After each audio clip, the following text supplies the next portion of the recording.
Good morning. ठीक हो? आज हमारा टॉपिक है बच्चों एम्पियर परपथीय नियम या एम्पियर का परपथीय नियम, एम्पियर सर्कुटल लॉ। यह एम्पियर परपथीय नियम क्या होता है? हम पढ़ रहे हैं कि धारावाही चालक द्वारा क्या किया जाता है, चुंबकीय क्षेत्र उत्पन्न किया जाता है। तो धारावाही चालक के द्वारा या धारावाही चालकों के द्वारा जो चुंबकीय क्षेत्र उत्पन्न होता है उनकी सिमेट्रिक या सममित स्थिति में कितना उत्पन्न होता है वो ज्ञात किया जाता है। किसके द्वारा? एम्पियर परपथीय नियम द्वारा। तो एम्पियर परपथीय नियम में क्या होता है कि किसी भी बंद परिपथ, कोई परिपथ है लेकिन वो परिपथ कैसा होना चाहिए? क्लोज्ड।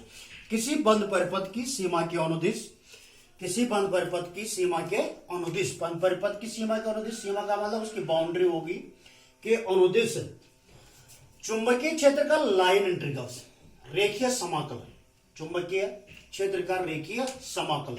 रेखीय का मतलब लाइन, जो उसकी सीमा रेखा है उसके अनुदिश लाइन इंटीग्रल उस पथ में प्रवाही धारा या उस पथ द्वारा गिरी कुल धारा का म्यू नॉट गुना होता है।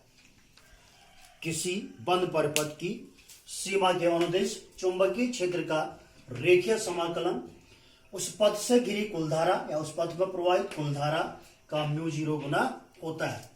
इंटीग्रेशन बी डॉट डीएल, ऐसा करेगा इसका मतलब क्लोज्ड बंद पथ है।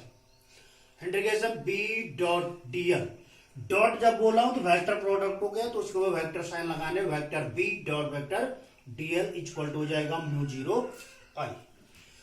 अब इसका हमने क्या करना है? प्रूफ करना है।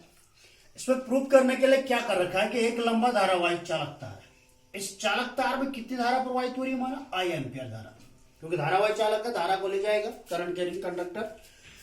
इस चालक के परितः हमने क्या कर रखा है कि आर त्रिज्या का एक पथ बना रखा, बंद पथ, आर त्रिज्या का एक वृत्तीय पथ बना रखा। इस पर इस तार का जो वृत्तीय पथ का मध्य बिंदु हो गया, वो हो गया केंद्र, हो गया ओ। इससे आर दूरी पर एक बिंदु लिया गया, क्या? पी। और इस बिंदु पर है लाइन इंटीग्रल, स्मॉल एलिमेंट, इस पथ की सीमा के अनुदिश। इसकी सीमा ये होगी बाउंड्री, तो इसके अनुदिश जिस दिशा में पथ जा रहा है इसकी सीमा के अनुदिश हमने एक स्मॉल एलिमेंट और अल्पांश लिया है डीएल। अल्पांश हो गया डीएल। इस बिंदु पी पर चुंबकीय क्षेत्र है बी, और चूंकि चुंबकीय क्षेत्र तल के लंबवत बाहर की ओर होती है इसलिए इस बिंदु पर इन दोनों की दिशा समान है। जिस दिशा में डीएल है उसी दिशा में कौन है? बी। या जिस दिशा में बी है उसी दिशा में कौन है? डीएल। अर्थात angle between B and DL equal to 0 degree. एक फॉर्मूला है कि किसी लंबे धारावाहिक चालक के कारण जो चुंबकीय क्षेत्र होता है B equal to mu 0 I upon 2 pi R, B equal to mu 0 I upon 2 pi R. तो हमने क्या लेना है? पहले हमने अल्पांश लिया, तो इस अल्पांश डीएल के कारण चुंबकीय क्षेत्र, तो integration B dot DL equal to हो जाएगा integration B DL cos of theta, vector A dot vector B equal to A B cos theta. Theta equal to मैंने अभी कहा कि 0 डिग्री, तो कॉस 0 इक्वल टू क्या हो जाएगा? 1। तो integration B dot DL equal to हो जाएगा B integration DL. Integration DL, DL कहां है? परिधि पर, क्योंकि वृत्तीय पथ है तो इसकी परिधि पर है, तो परिधि बराबर क्या होता है? 2 पाई आर। तो integration B dot DL equal हो जाएगा B into 2 pi R. B की वैल्यू यहां से पुटअप कर दो, mu 0 I upon 2 pi R into 2 pi R. 2 pi R क्या हो जाएगा? कैंसिल। तो ये हो जाएगा integration B dot DL equal to mu 0 I. किसका नियम है? एम्पियर परपथीय नियम। Integration B dot DL equal to mu 0 आई का मतलब किसी बंद पथ की सीमा के अनुदिश चुंबकीय क्षेत्र का रेखीय समाकलन। रेखीय का मतलब लाइन, तो एल है तो लाइन, इसको मैंने यहां पर क्लोज नहीं किया, तो आप चाहे तो कर भी सकते हैं। इसका मतलब हो गया क्लोज। बंद पथ नहीं भी करना चाहो तो कोई दिक्कत नहीं, तो इक्वल हो जाएगा म्यू 0 आई। ये तो हो गया आपका एम्पियर परपथीय नियम। अगर मैं इसका अनुप्रयोग, इसी के समान अनुप्रयोग है इसका, तो एम्पियर परपथीय नियम का अनुप्रयोग अगर आपको समझा दो का अनुप्रयोग, तो पहला अनुप्रयोग जैसा हमने डेरिवेशन निकाला उसी के अनुसार है कि धारावाही चालक के कारण चुंबकीय क्षेत्र, धारावाही चालक के कारण चुंबकीय क्षेत्र। तो पहला अनुप्रयोग है लंबे धारावाही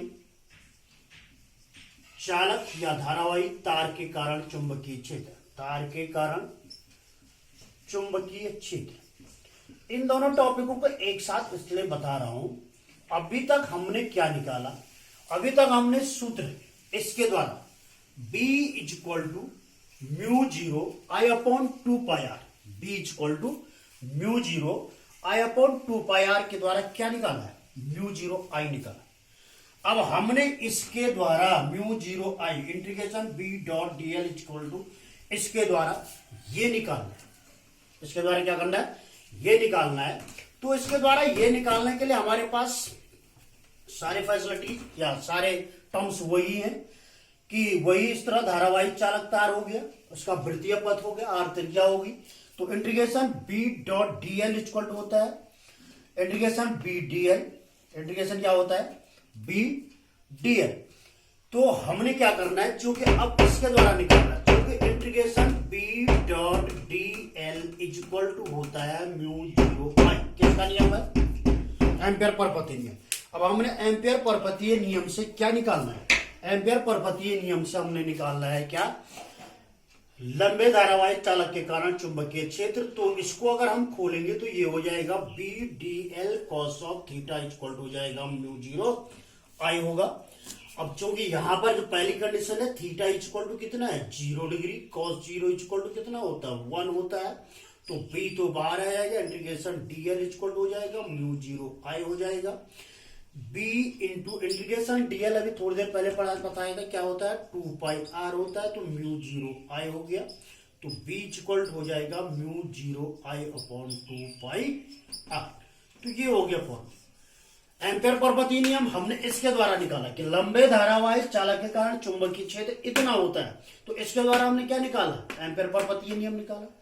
और अब हमने एम्पियर परपथीय नियम जब हमको पता है तो इसके द्वारा हमने क्या निकालना है कि लंबे धारावाहिक चालक के कारण चुंबकीय क्षेत्र B equal to mu 0 I upon 2 pi R।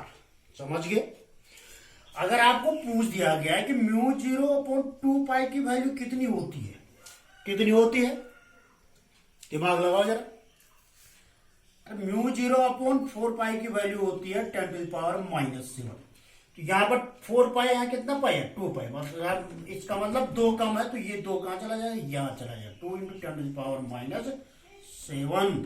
इसलिए बता रहा हूं कि न्यूमेरिकल प्रॉब्लम में आप लोगों को याद रखना पड़ेगा इसकी वैल्यू ऐसे कितनी होगी। समझ गए, ठीक है, ओके।